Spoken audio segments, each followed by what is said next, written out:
નમસ્કાર મિત્રો દેશ અને દુનિયાના સુપરફાસ્ટ સમાચારમાં તમારું સ્વાગત છે। હાઈકોર્ટનો મહત્વનો નિર્ણય। અલ્હાબાદ હાઈકોર્ટે ચુકાદો આપ્યો છે કે નિવૃત્તિ પછી શિક્ષકોને ગ્રેજ્યુએટી મેળવવાનો પૂરો અધિકાર છે અને તેમાં વય મર્યાદા નડશે નહીં। અન્ય મહત્વના સમાચારની વાત કરીએ તો રાહુલ ગાંધીની નાગરિકતા મામલે અલ્હાબાદ હાઈકોર્ટે સીબીઆઈ તપાસનો આદેશ આપ્યો છે। અન્ય મહત્વના સમાચારની વાત કરીએ તો ચાઇનીઝ હ્યુમનોઇડ રોબોટ્સની ચીને પેન્થર નામનો રોબોટ લોન્ચ કર્યો છે જે ઘરના તમામ કામ કરી શકે છે, જેની કિંમત અંદાજિત 90 લાખ રૂપિયા રાખવામાં આવી છે। અન્ય મહત્વના સમાચારની વાત કરીએ તો અવકાશનો કચરો। ભારતીય સેટેલાઇટ અવકાશમાં 18 વાર કચરા સાથે ટકરાતા બચ્યા છે। ઇસરોએ રસ્તો બદલીને આ ઉપગ્રહોને સુરક્ષિત રાખ્યા છે। અન્ય મહત્વના સમાચારની વાત કરીએ તો ઇસરોની મોટી ચેતવણી। ઇસરોએ હિમાલય ક્ષેત્રમાં 130 ગ્લેશિયર તળાવોને કારણે નીચાણવાળા વિસ્તારમાં પૂરના જોખમ અંગે ચેતવણી આપી છે। અન્ય મહત્વના સમાચારની વાત કરીએ તો બિહારમાં બિયારણ ઉત્પાદનની દેશની મોટી બિયારણ ઉત્પાદન સંસ્થાઓ હવે બિહારમાં ઉત્પાદન કરશે, જેથી ત્યાંના ખેડૂતોને સસ્તું અને ગુણવત્તાયુક્ત બિયારણ મળી રહેશે। અન્ય મહત્વના સમાચારની વાત કરીએ તો ઘઉંની ખરીદીની ખાસ કરીને ઉત્તર પ્રદેશના ખેડૂતો માટે રજિસ્ટ્રી વગર પણ એમએસપી પર ઘઉં વેચી શકશે। રજિસ્ટ્રેશન પ્રક્રિયા આજથી શરૂ થઈ ગઈ છે। અન્ય મહત્વના સમાચારની વાત કરીએ તો સોનાની આયાત માટે લાયસન્સ। કેન્દ્ર સરકારે એસબીઆઈ, પીએનબી અને એચડીએફસી સહિત 15 બેંકોને સોના ચાંદીની આયાત માટે નવા લાયસન્સ આપ્યા છે, જેથી દેશમાં પુરવઠો જળવાઈ રહે। અન્ય મહત્વના સમાચારની વાત કરીએ તો ગેસ પાઇપલાઇન યોજનાની સરકારનો લક્ષ્ય 2030 સુધીમાં રસ્તાઓ પરથી એલપીજી ટેન્કરો હટાવવાનો છે। આ માટે 25,500 કિલોમીટર લાંબી પાઇપલાઇન બિછાવવા માટે 12,500 કરોડનું રોકાણ કરવામાં આવશે, જેથી ઘરો સુધી સીધી પીએનજી પહોંચાડી શકાય। અન્ય મહત્વના સમાચારની વાત કરીએ તો ઇલેક્ટ્રિક સ્કૂટરની સિમ્પલ અલ્ટ્રા નામનું નવું ઇલેક્ટ્રિક સ્કૂટર લોન્ચ થયું છે, જે એક ચાર્જમાં 400 કિલોમીટરની રેન્જ આપે છે। અન્ય મહત્વના સમાચારની વાત કરીએ તો ગૂગલની મોટી કાર્યવાહી। ગૂગલે ભારતમાં આશરે 17 લાખ એડવર્ટાઇઝર એકાઉન્ટ સસ્પેન્ડ કર્યા છે અને કરોડો ભ્રામક જાહેરાતો દૂર કરી છે।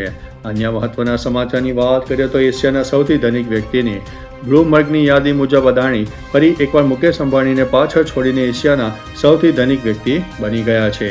અન્ય મહત્વના સમાચારની વાત કરીએ તો સોના ચાંદીના ભાવની સોના અને ચાંદીના ભાવમાં મોટો ઘટાડો જોવા મળ્યો છે।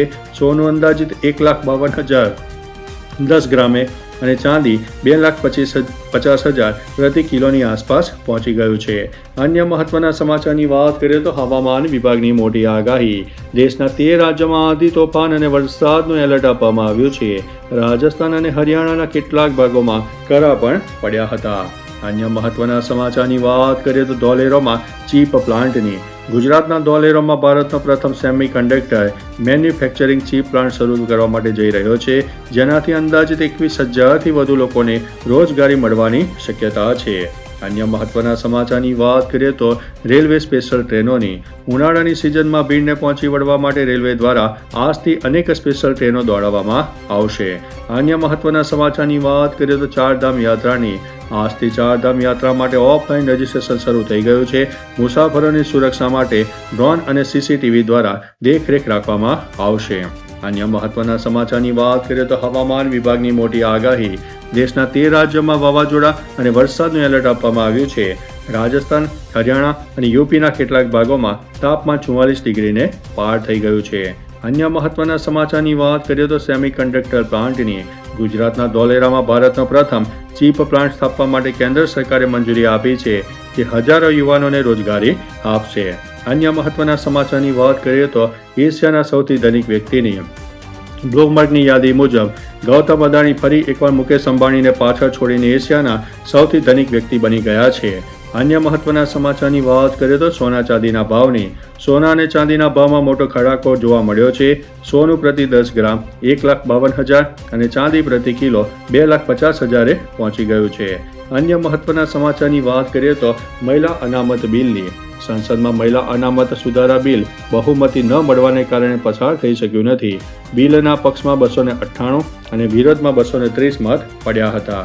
અન્ય મહત્વના સમાચારની વાત કરીએ તો ઈરાન ઇઝરાયલ સંઘર્ષની 48 દિવસ પછી ઈરાને હોર્મુઝ રૂટ વ્યાપારી જહાજો માટે ખોલી દીધો છે, જેનાથી કાચા તેલના ભાવમાં ઘટાડો થવાની શક્યતા છે। અન્ય મહત્વના સમાચારની વાત કરીએ તો હજ યાત્રાની આજથી હજ યાત્રાનો પ્રથમ જથ્થો રવાના થશે. ઝારખંડ, અસમ અને જમ્મુ કાશ્મીરથી પ્રથમ ફ્લાઇટ શરૂ થશે.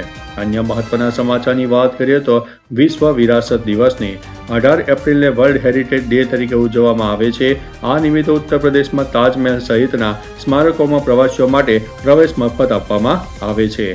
તો ચાલો મિત્રો, ફરીથી દેશ અને દુનિયાના સુપરફાસ્ટ સમાચાર લઈને મળતા રહીશું. ત્યાં સુધી અમને રજા આપશો. નમસ્તે.